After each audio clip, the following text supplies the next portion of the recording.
اور حقیقت و معرفت کے رموز بیان کیے جاتے ہیں. اب یہ تصوف کے بارے میں دوسرا قول ہے کہ یہ ایک ایسا علم ہے جس علم میں حضور صلی اللہ علیہ وسلم کا نور پہلے ہدایت نور نبوت کی ہدایت کے ذریعے سے سرور کائنات صلی اللہ علیہ وسلم کی تعلیم کی روشنی میں حق سبحانہ تعالیٰ کے ذات و صفات اور اسرار علم لدنی اور اللہ سے ملاقات وصل اللہ کے طریقے اور اس کے جملہ لوازمات سکھائے جاتے ہیں جو اس راستے کو طے کرنے کے لیے ضروری ہیں. وہ سب اصول اور سب حقیقتیں اور سب معرفت کے رموز بیان ہوتے ہیں. وہ علم تصوف کہلاتا ہے. غرض و غایت اس علم کی انسان کامل بننا ہے اور اخلاق اللہ سے متخلق ہونا ہے اور اوصاف اللہ سے متصف ہونا ہے. اللہ تعالیٰ کے جو اوصاف ہیں وہ اپنے اوپر طاری کرنے ہیں. وہ کریم ہے، وہ رحیم ہے، وہ حلیم ہے، وہ علیم ہے. اس کے جیسا وہ اخلاق، جیسا اللہ تعالیٰ نے دین میں اسلام میں جو اخلاق اور طریقے ہم کو بتائے گئے ہیں ان سے خود کو متصف کرنا ہے. واضح رہے کہ قرآن پاک، حدیث شریف، صحابہ کرام، تابعین اور تبع تابعین کے کلام میں واضح طور پر بھی اور اشارتاً بھی اس حقیقی علم یعنی تصوف کے اصول اور رموز بکثرت موجود ہیں. اور خیر القرون میں اس کی تعلیم اور تلقین بہت کثرت سے تھی، مگر اس وقت تک تصوف اور صوفی جیسے لفظ استعمال نہیں ہوتے تھے، مشہور نہیں تھے. بلکہ یہ تینوں قرون میں صحابی، تابعین اور تبع تابعین سے بہتر کوئی خطاب نہیں تھا. یہ سب سے بہتر خطاب تھے. اب لفظ صوفی کی طرف بڑھتے ہیں. اس کے متعلق ایک قول ہے کہ صوفی صوف سے ماخوذ ہے. زمانہ سابق میں اہل باطن یعنی اولیاء اللہ انکساری کے لیے، انکساری کی حد کے لیے غایت سے صوف کا لباس پہنتے تھے. اور لفظ صوف کے معنی ہے، لغت میں لکھے ہیں، بھیڑ کی اون، یعنی بھیڑ کی اون کا لباس بنا کے وہ پہنتے تھے. اور تصوف اسی سے ماخوذ ہے. اور مجازن صوفیاء کرام کے اعمال، افعال اور معارف کو بھی تصوف کہتے ہیں. وہ علم جو ان لوگوں کے پاس ہے وہ تصوف کہلاتا ہے اور یہ لوگ صوفی کہلاتے ہیں. اور صوفی اس وجہ سے بھی کہتے تھے کہ یہ لوگ صوف کا لباس پہنتے تھے.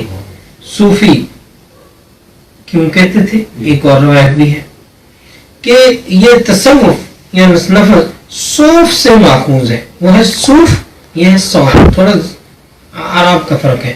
یعنی صوف یعنی بامانی ہے یکسو ہونا، روح گردانی کرنا. پس جبکہ ما سوی اللہ سے یکسوئی و روح گردانی اختیار کرتے ہیں، یعنی اللہ کے سوا ہر چیز سے روح گردانی کر لی اور اللہ تعالیٰ کی طرف یکسو ہو گئے، لہذا ان کے افعال، اعمال اور معارف کو تصوف کہتے ہیں اور ان وہ شخصیات صوفی کہلاتی ہیں. صوفی لغت میں مخلص کے معنی میں بھی آیا ہے، یعنی وہ سب کے سب لوگ مخلص ہوتے ہیں اور خالص ہوتے ہیں. کس سے؟ اللہ تعالیٰ سے. اللہ تعالیٰ سے. اور غیر اللہ سے، ما سوی اللہ سے بالکل پاک اور بے باک ہوتے ہیں. بعض لوگ کہتے ہیں کہ صوفی صوفہ سے منسوب ہے. صوفہ، صوفہ نہیں، سواد واو فی اور ہے مدنی، صوفہ سے منسوب ہے. یہ ایک قوم تھی جو اہل تجرد اور بنی نظر سے تھی. ایام جہالت میں یعنی حضور صلی اللہ علیہ وسلم کے ظہور پذیر ہونے سے پہلے خانہ کعبہ اور اللہ تعالیٰ کی مخلوق کی خدمت اللہ واسطے کیا کرتے تھے، محض اللہ واسطے. کوئی اس کا مطلب ہدیہ نہیں دیتے تھے. خانہ کعبہ کی بھی خدمت کرتے تھے، مخلوق کے خدا کی بھی خدمت کرتے تھے. تو چنانچہ ان کی چونکہ زندگی ہی ساری اللہ کے راستے میں گزر جاتی تھی، اور وہ قوم صوفہ کہلاتی تھی. ٹھیک ہے. تو موجودہ صوفی جو ہے یعنی قرون ثلاثہ کے بعد جو لوگ اس راستے پر چلنے والے آئے کہ بھی بالکل اپنی زندگی کو اللہ کے لیے ہی مختص کرنا، تو وہ اس نسبت سے بھی صوفی کہلاتے تھے. بعض لوگوں کا قول ہے کہ صوفی جو ہے وہ صفہ سے منسوب ہے. اس میں صوفہ اور صفہ میں واو کا فرق ہے. سواد سے صفہ، یہ مسجد نبی میں ایک چبوترا ہے.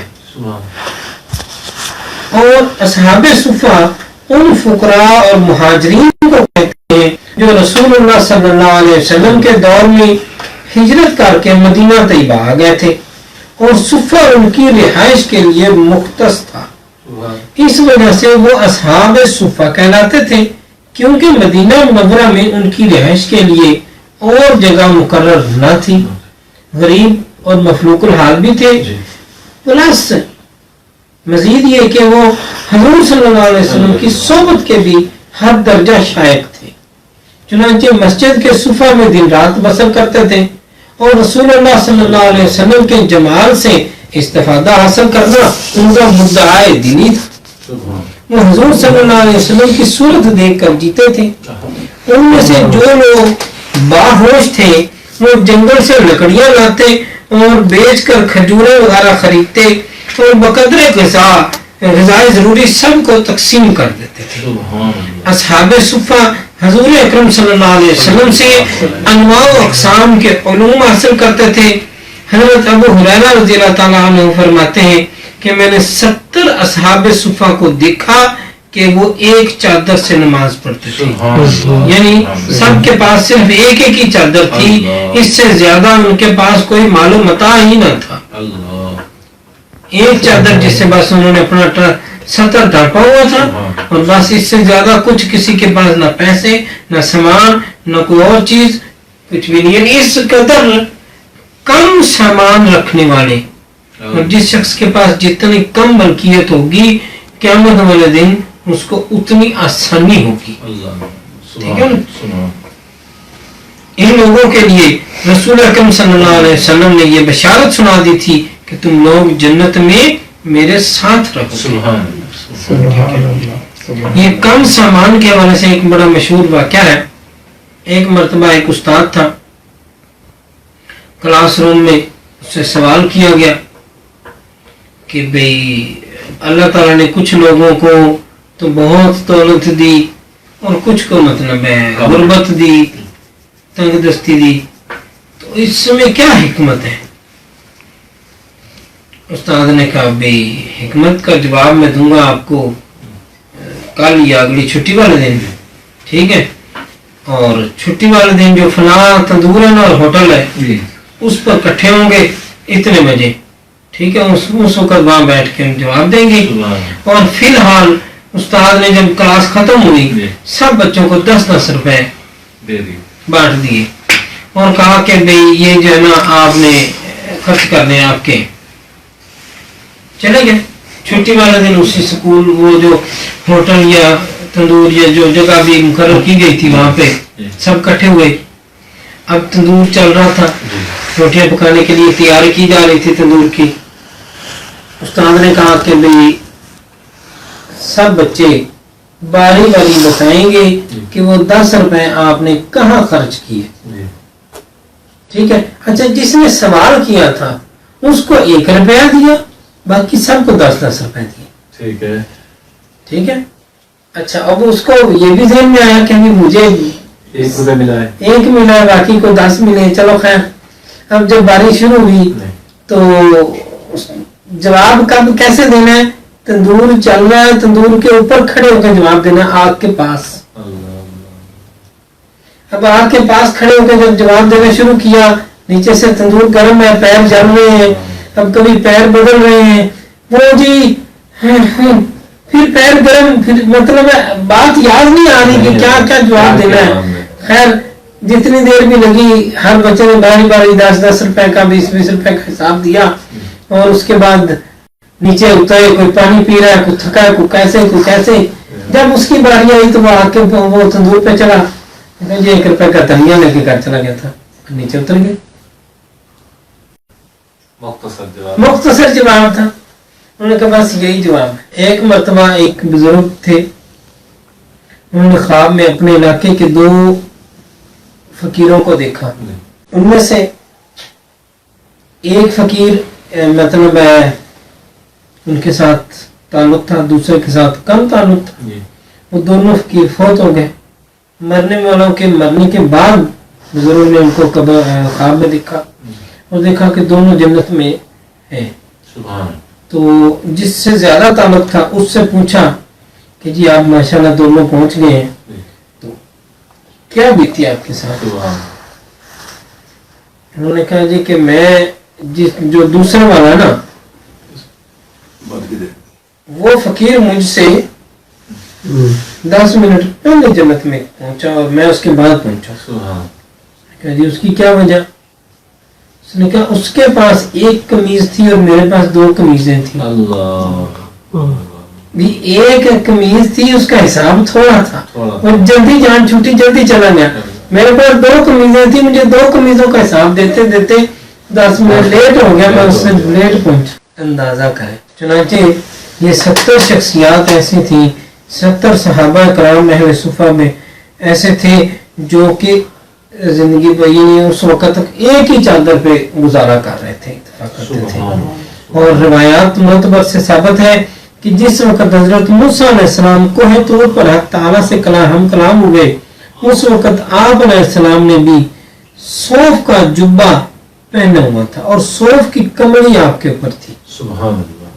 ٹھیک ہے. بعض لوگ کہتے ہیں کہ صوفیہ اس پرانے خرقہ سے عبارت ہے جو بیکار ہو گیا ہو, یعنی صوفی اپنے نفس کی شکستگی کی وجہ سے ان کو جوڑ کر ستر پوشی کرتے تھے اور اسی پر قناعت کرتے تھے. صوف پوشی اختیار کرنے سے ان حضرت کے یہ معنی نہ تھے کہ کوئی خاص لباس قرار دیں تاکہ پہچانے جائیں, بلکہ ایسا لباس پہننے سے ان کی اصل غرض یہ تھی کہ نفس کشی اور دنیا کی زینت ترک ہو جائے, بلکہ صوف کے ساتھ ہی مقید نہ رہے, جو کچھ میسر ہو اسی سے ستر پوشی کر لے. ٹھیک ہے. اب جیسے کہ یہ بزرگوں کا صحابہ کرام کا واقعہ ہوا کہ بھی ایک ہی چادر سے انہوں نے وقت گزارا. ٹھیک ہے. ایسے ہی ایک چادر سے بنائی جاتی ہے جو مختلف رنگوں کے کپڑوں کو کاٹ کاٹ کے پھر ان کو جیسے شطرنج کے ڈبے بنے ہوتے ہیں ایسے ان کو سی سی کے تو بنائی جاتی ہے.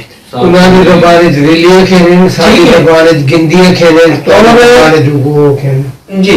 اور اس مطلب یہ جو چادر ہے یہ کہ مثال دے رہا ہوں, اور یہ کرام بزرگان دین پرانے زمانے میں بھی اور اب بھی کچھ لوگ ہیں ایسے جو اس کو پہنتے ہیں, لیکن اس کے پہننے کا اصول یہ ہے کہ وہ نئے کپڑے سے نہیں ہوگی, وہ پھٹے پرانے کپڑوں سے خود سینی ہے.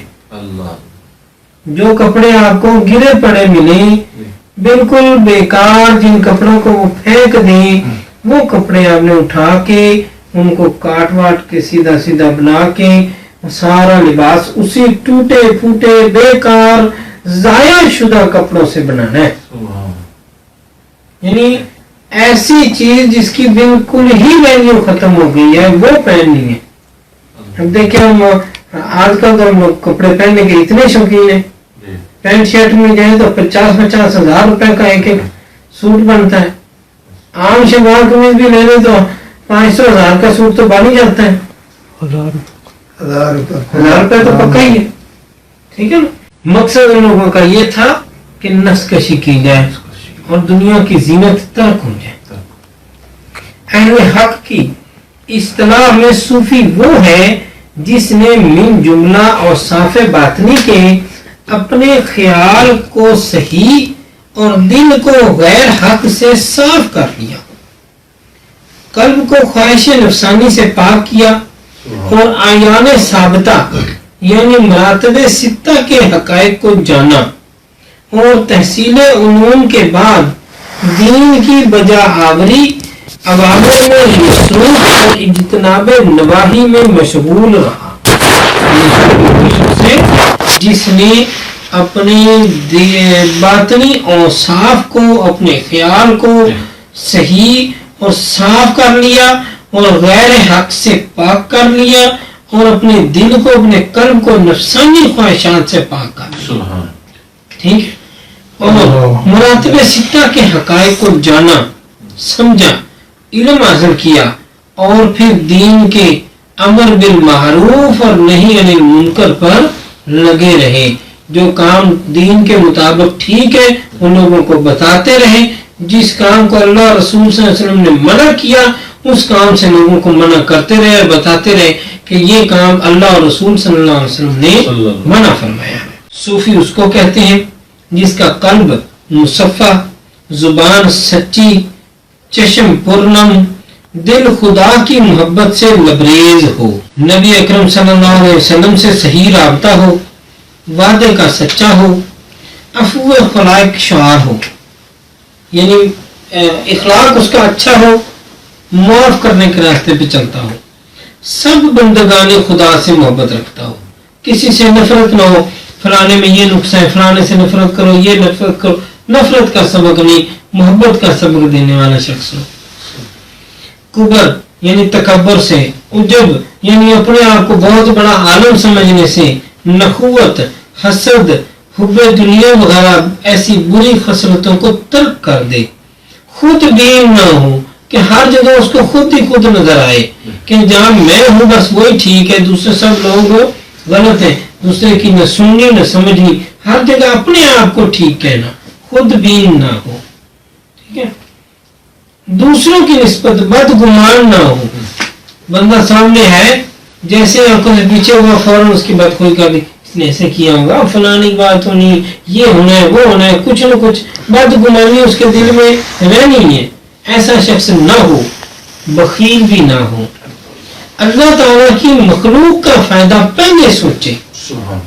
خدمت خلق، خدمت خلق. بعض لوگ کہتے ہیں اول خدمت خلق بعد خدمت خلق، لیکن وہ اول خدمت خلق بعد خدمت خلق، خلق کا تصور رکھتا ہوں، یعنی خلق پہلے اور خلق بعد میں. ضعیفوں کی مدد کرے، اپنے چھوٹوں پر شفقت کرے، راحت پر شکر کرے، مصیبت میں صبر کرے اور اپنے نفس پر جبر کرے.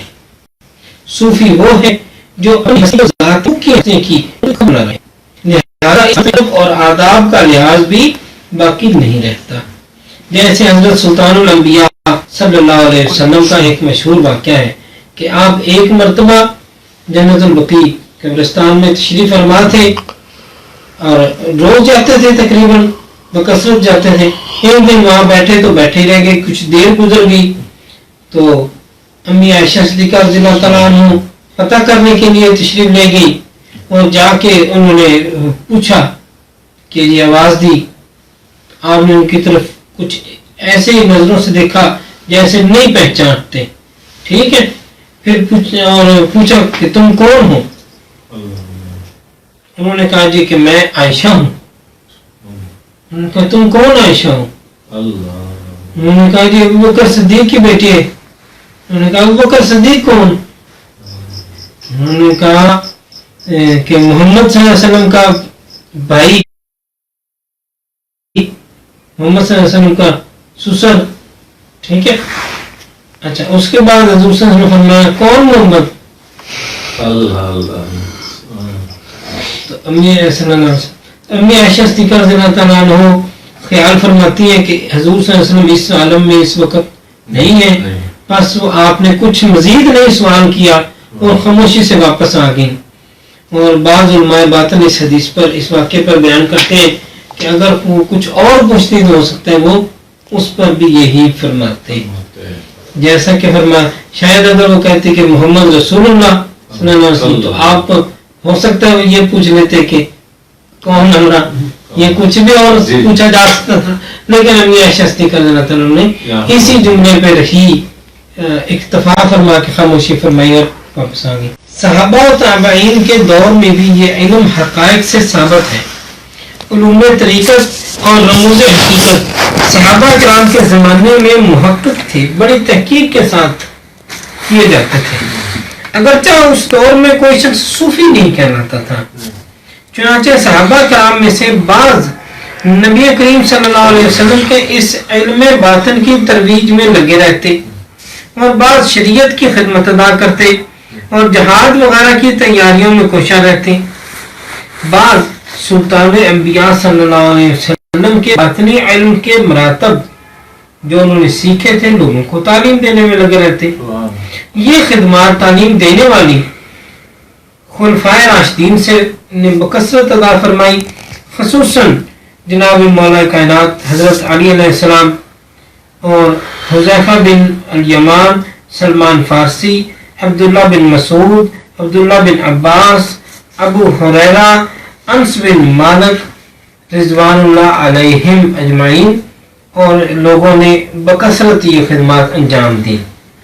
ان کے بعد دوسرے قرن یعنی تابعین کے زمانہ میں بھی علم باطن کی بہت کوشش کی گئی، اور وہ صوفیاء کرام جو اس وقت صوفیاء تھے لیکن لفظ صوفی کا استعمال نہیں ہوتا تھا، مثلا امام زین العابدین، امام باقر، محمد بن حنیفہ، کمیل بن زیاد اور حسن بصری رحمہم اللہ علیہم اجمعین جیسی شخصیات ہیں۔ اسی طرح قرن ثالث میں حامیان علم باطن میں سے امام جعفر صادق، امام موسیٰ کاظم، ائمہ اہل بیت، سفیان ثوری، مالک بن دینار، محمد بن سماک، حبیب عجمی، شیبان رائی اور داؤد طائی وغیرہ ہم رحمہم اللہ علیہم اجمعین گزرے ہیں۔ ان کے بعد علوم باطنی کی بایزید بستامی، ابو محمد سہیل تستری، حارث بن اسد مجاسی، بشر حافی، ابو حفظ حداد، سلیمان دارانی، سری سکتی، جنید بغدادی، شیخ شبلی اور سب سے بڑھ کر حضرت سید محی الدین شیخ عبد القادر جیلانی، قطب ربانی، محبوب سبحانی، غوث سمدانی رضی اللہ عنہم جیسی شخصیات نے خدمت انجام دی، جنہوں نے تعلیم باطن اور توحید میں بلیغ کوشش فرمائی۔ قرن اول حضرت صلی اللہ علیہ وسلم کی محبت کافی تھی۔ اس زمانہ میں صحابہ کے لقب سے کوئی اور لقب بہتر نہ تھا۔ اس کے بعد قرن ثانی میں تابعین یا تابعی سے بہتر کوئی لقب نہ تھا۔ قرن ثالث میں تابع تابعین یا تبع تابعی کے لقب سے بہتر کوئی لقب نہ تھا۔ اس کے بعد فرقہ مختلفہ ظہور پذیر ہوئے اور انواع و اقسام کی بدعتیں شروع ہو گئیں۔ ہر فریق نے زہد کی نئی صورتیں نکال لی۔ جہلا میں اکثر طالب جاہ دنیا پیدا ہوئے۔ اس وقت جو لوگ اہل سنت والجماعت کے خواص تھے وہ اپنے دلوں کو غفلت اور بدعت سے نگاہ رکھتے تھے، توجہ رکھتے تھے، اپنے دل کا حساب خود کرتے تھے، اپنے محتسب خود تھے اور حفظ الفاظ حق تعالی کے ساتھ رکھتے تھے، اپنی سانسوں کا تحفظ اللہ کی سمت میں رکھتے تھے، یعنی ان کا کوئی سانس خدا کی یاد سے خالی نہ ہوتا تھا۔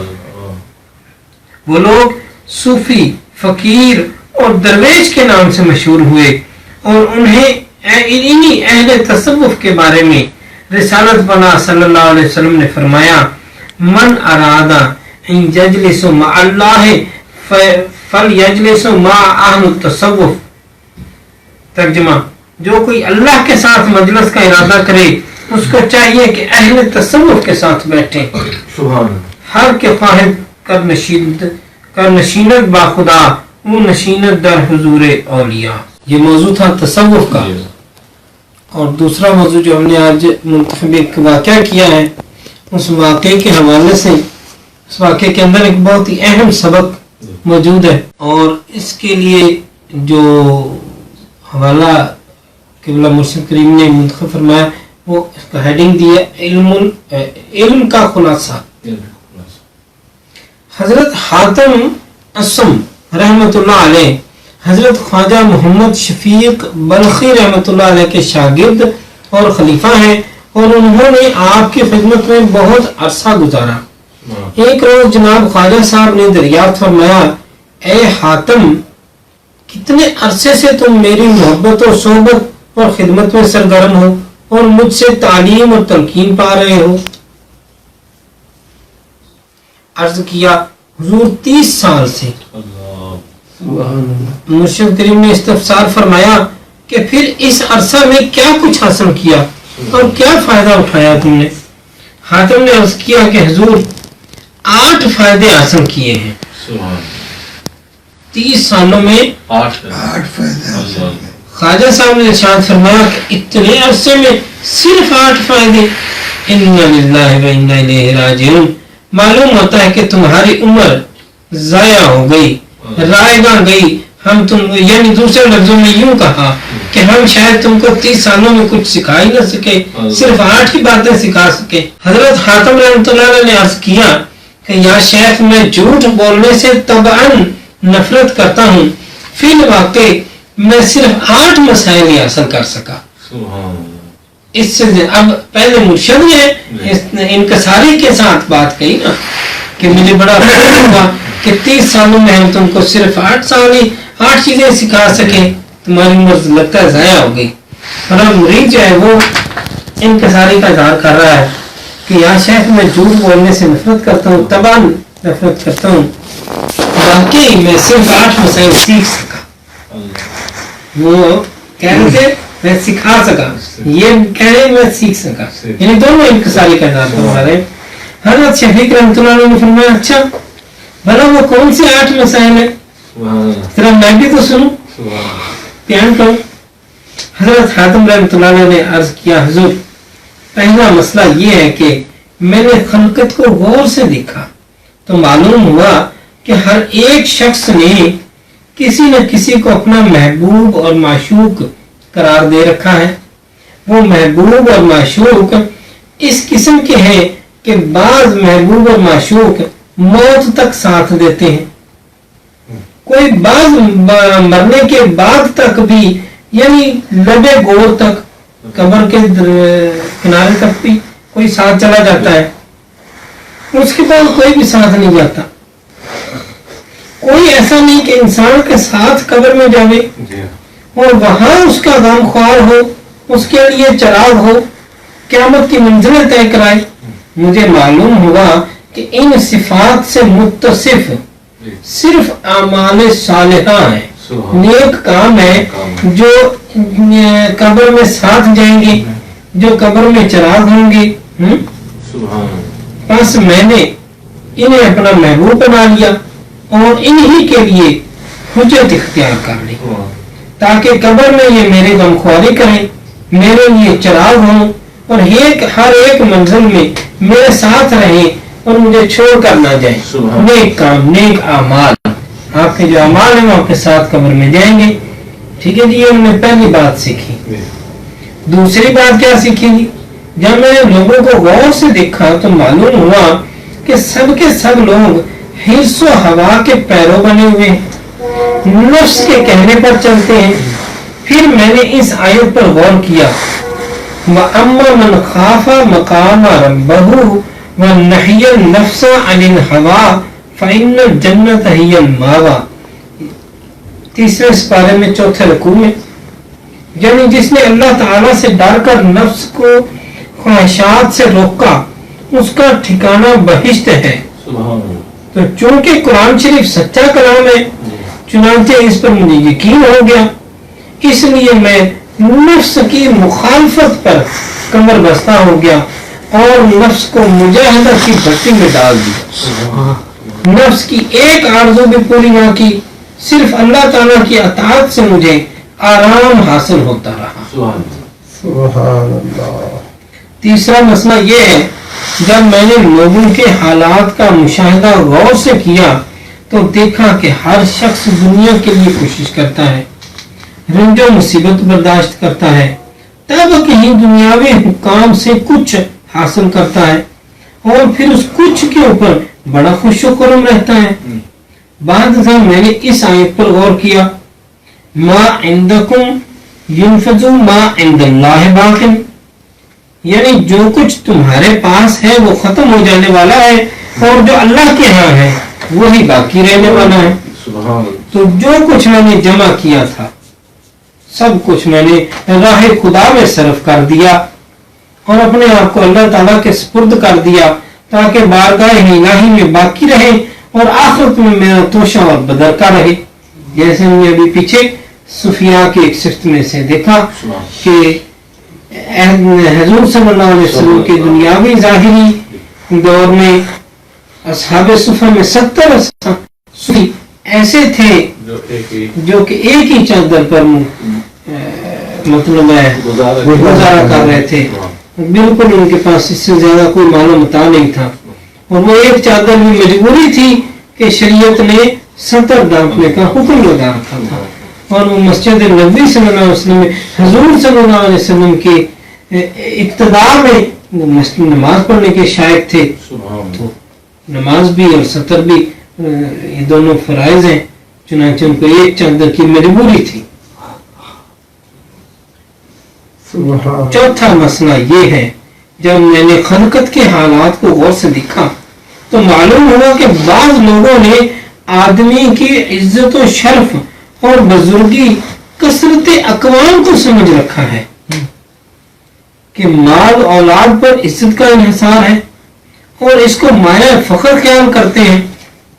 بعد ازاں اس آیت کریمہ پر خیال کیا، ان اکرمکم عند اللہ اتقاکم، یعنی تم میں سے اللہ تعالیٰ کے نزدیک سب سے بڑھ کر وہی شخص معزز سمجھا جائے گا جو سب سے زیادہ متقی ہوگا. تو معلوم ہوا کہ بس یہی بات ٹھیک ہے اور حق ہے، اور جو کچھ لوگوں نے خیال کر رکھا ہے سراسر غلط ہے. سو میں نے تقوی اختیار کیا تاکہ میں بھی بارگاہ الہی کا مکرم بن جاؤں. پانچواں مسئلہ یہ ہے، میں نے جب لوگوں کے حالات کو غور سے دیکھا، معلوم ہوا کہ ایک دوسرے کو محض حسد کی وجہ سے برائی کے ساتھ یاد کرتے ہیں. لوگوں میں ایک دوسرے کے ساتھ حسد بہت زیادہ پایا جاتا ہے، اور حسد بھی کس چیز کا؟ مال کا، مرتبے کا، علم کا بھی، دولت کا بھی. پھر میں نے اس آیت پر غور کیا، قسمنا بینہم معیشتہم فی الحیات الدنیا، یعنی ہم نے ان میں دنیاوی زندگی کے لیے روزی وغیرہ تقسیم کی. بس یعنی یہ اللہ تعالیٰ نے فرمایا. اچھا پس جب ازل سے ان کے حصے میں یہ چیز آ چکی ہے اور کسی کے اختیار میں نہیں ہے تو پھر حسد بے فائدہ ہے، پھر کوئی مقصد نہیں ہے. تب میں نے حسد کرنا چھوڑ دیا اور ہر ایک سے صلح اختیار کیا. چھٹا مسئلہ یہ ہے، جب میں نے دنیا کو غور سے دیکھا تو معلوم ہوگا کہ آپس میں لوگ دشمنی رکھتے ہیں اور کسی خاص کام کے لیے ایک دوسرے سے لاگ بازی کرتے ہیں. پھر میں نے اس آیت کو غور سے دیکھا، ان الشیطان لکما عدو مبین، شیطان تمہارا کھلا دشمن ہے. تو مجھے معلوم ہو گیا، کیونکہ اللہ تعالیٰ کا کلام بالکل سچا ہے اور شیطان واقعی ہمارا دشمن ہے اور شیطان کی پیروی نہیں کرنی چاہیے. تب سے میں نے شیطان کو اپنا دشمن بنا لیا، شیطان کو اپنا دشمن جانتا ہوں، نہ شیطان کی پیروی کرتا ہوں، نہ فرما برداری کرتا ہوں شیطان کی، بلکہ اللہ تعالیٰ کے احکام بجا لاتا ہوں اور اللہ تعالیٰ کی بزرگی کرتا ہوں، اور ٹھیک بھی یہی ہے. چنانچہ خود اللہ تبارک تعالیٰ نے فرمایا، الم احد الیکم یا بنی آدم ان لا تعبدوا الشیطان انہ لکم عدو مبین. اے بنی آدم، کیا میں نے تم سے عہد نہیں لیا تھا کہ تم شیطان کی پیروی و پرستش نہ کرنا، کیونکہ وہ تمہارا کھلا دشمن ہے. اگر تم میری عبادت کرو تو یہ سیدھی راہ ہے.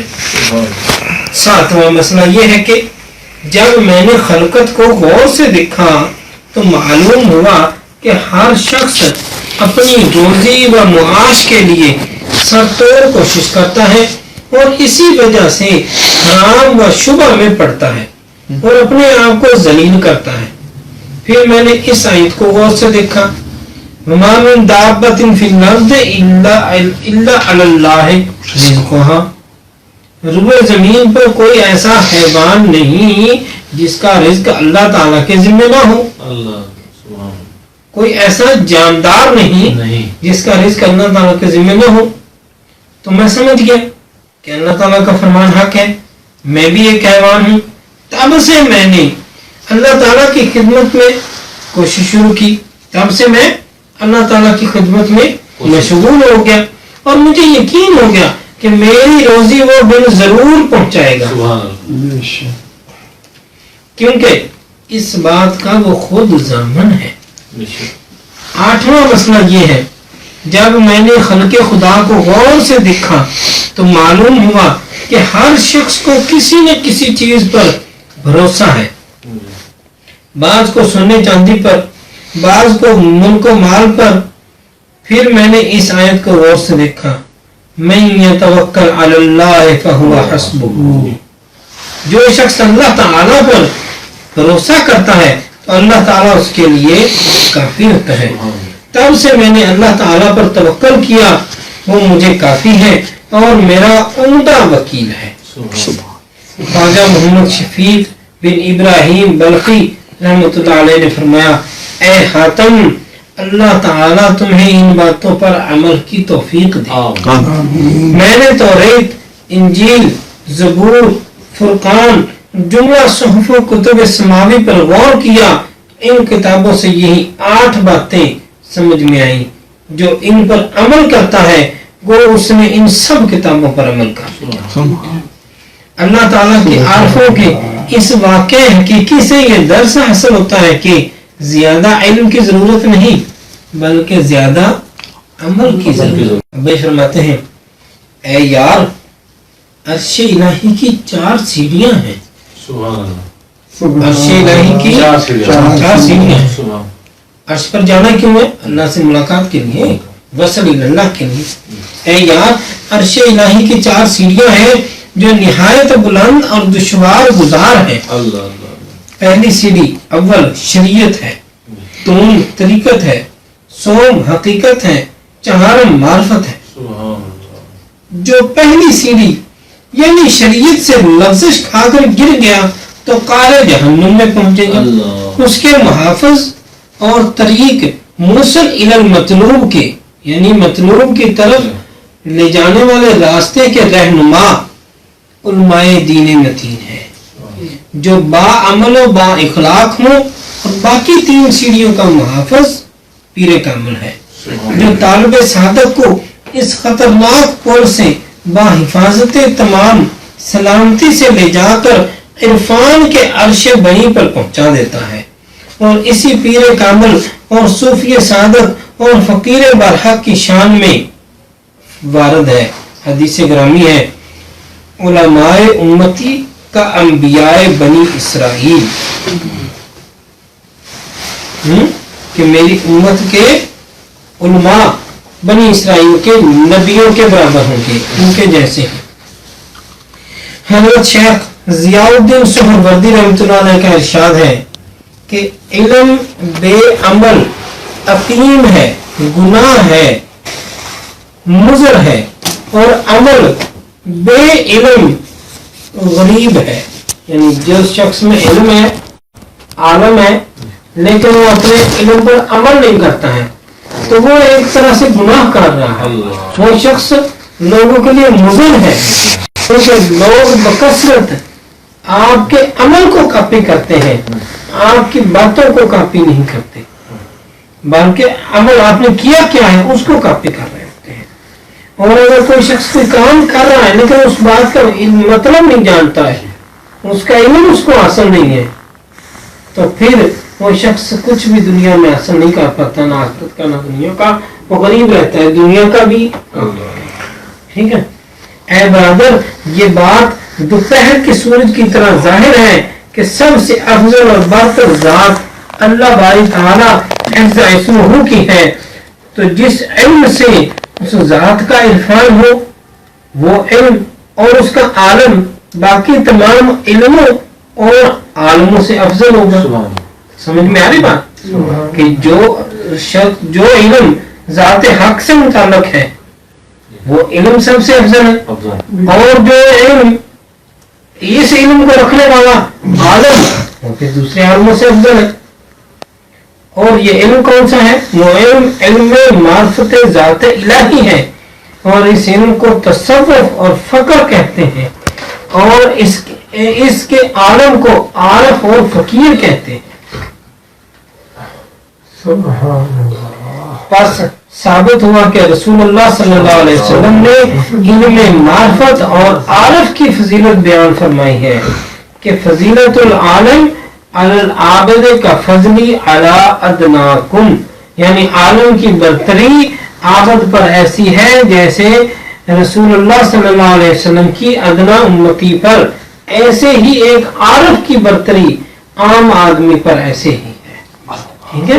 اور اسی بنا پر علماء امتی والی جو حدیث بیان کی گئی ہے، اس میں امتی سے مراد صوفیاء اور عارفین لیے جاتے ہیں، نیز علوم ظاہری میں جن میں علم دین بھی شامل ہے، اور صرف معرفت ہی علم باطن ہے، اور باطن کو ذات پر تقدم حاصل ہے، تقدم ذاتی ہے۔ باقی جتنے علم ہیں وہ سارے ظاہری علم ہے، اور علم معرفت باطنی علم ہے، اور باطن کو ظاہر پر تقدم ذاتی حاصل ہے۔ ذات الہی باطن سے ظاہر میں جلوہ گاہ ہوئی۔ اس سے معلوم ہوا کہ علم معرفت فضیلت میں سب علوم سے اول درجہ پر ہے، اور علم دین یعنی شریعت دوم درجہ پر، اور باقی علوم اور علماء کی فضیلت اسی میزان کے ذریعے درجہ بدرجہ معلوم ہو سکتی ہے، یعنی جو علم زیادہ قرب الہی پیدا کرتا ہے وہ اتنا ہی افضل ہے۔ ایک بزرگ کا قول ہے کہ اگر خدا اپنے دائیں ہاتھ میں علم اور بائیں ہاتھ میں تلاشی علم رکھ کر آزادی دے کہ دونوں میں سے کس کو پسند کروں، تو بلا جھجک فوراً تلاشی علم کو منتخب کروں گا، کیونکہ اللہ تعالیٰ نے خود حضور صلی اللہ علیہ وسلم کو علم کی زیادتی کی دعا کرنے کا حکم ارشاد فرمایا، وَقُلْ رَبِّ زِدْنِی عِلْمًا۔ اور یاد بات کہ آدمی اسی وقت تک عالم ہے، آدمی اسی وقت تک عالم ہے جب تک کہ وہ طالب علم ہے، اور جب وہ خود کو طالب علم کی بجائے عالم سمجھنے لگ جاتا ہے، حقیقت میں وہ جاہل ہو جاتا ہے، کیونکہ فوق کل ذی علم علیم وارد ہوا ہے کہ ہر عالم سے بھی اوپر ایک اور زیادہ علم رکھنے والا شخص موجود ہوا۔ وما علینا الا البلاغ، اس کتاب کے حوالے سے کہ اس کتاب کا جو ہم چاہ رہے تھے حساب پڑھنے کے لیے، تو وہ آج کا سبق پورا ہوا۔ ایک سوال جو کھڑا ہوا وہ ارشاد فرمایا، اس پر گفتگو کر کے پھر مجلس کو مختصر کرتے ہیں۔ سیدھا اللہ پاک کو جائز ہے، ٹھیک ہے، لیکن اللہ پاک نے فرشتوں کے ذریعے انسان کو سیدھا کیوں کروایا؟ کیوں کریں؟ سوال یہ ہے کہ سجدہ تو صرف اللہ تعالیٰ کو جائز ہے، جی اللہ کی ذات، ٹھیک ہے، اور اللہ تعالیٰ نے فرشتوں کو سے آدم علیہ السلام کو، انسان کو سجدہ کروایا، کیوں کروایا؟ اس کے دو تین جواب پیش ہیں۔ جی ویسے تو سب سے پہلا جواب جو خاکسار کے خیال کے مطابق سب سے موزوں جواب ہے وہ یہ ہے کہ رب دیا رب جانے، اللہ نے سجدہ کروایا، اللہ بہتر جانتا ہے، ٹھیک ہے نا۔ اب اللہ کے کام کے اوپر کون انگلی اٹھا سکتا ہے، کیوں، ٹھیک ہے نا۔ لیکن دوسرا اس کا پہلو یہ ہے کہ انگلی اٹھانے کی بجائے تحصیل علم کے لیے بات کر رہے ہیں کہ آخر اس کی کوئی وجہ ہوگی، ٹھیک ہے۔ تو اس کی وجہ جو بیان کی جاتی ہے، کئی وجوہات بیان کی جاتی ہیں، کچھ پیش کرتے ہیں۔ ایک تو یہ کہ فرشتوں کو یہ سمجھانا، کیا قرآن پاک میں ایک جگہ اللہ تعالیٰ ارشاد فرماتا ہے کہ میں زمین میں اپنا خلیفہ لانے والا ہوں، ٹھیک ہے۔